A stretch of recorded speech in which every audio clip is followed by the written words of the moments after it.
empty chair. Remember, my son, courage is not the absence of fear, but the triumph over it. Always be brave and kind. 2 chairs side by side. One day, his father fell ill and passed away suddenly, leaving 1 chair empty. Omar felt lonely. Every night he stared at that empty chair, the silence heavier than words. Slowly he stopped eating with others, stopped smiling, and kept to himself. One evening, as he walked home, he saw his neighbor's son, a little boy, sitting outside with tears in his eyes. The boy explained that his mother worked late and he had no one to sit with at dinner. Omar looked at him for a long time.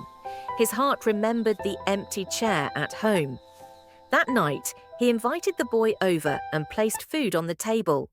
The boy sat on the chair where Omar's father once sat, and for the first time in months, Omar felt the warmth of family again. The empty chair was no longer a reminder of loss, but of the chance to give someone else comfort. Moral: when we share our pain to help others, our wounds begin to heal too.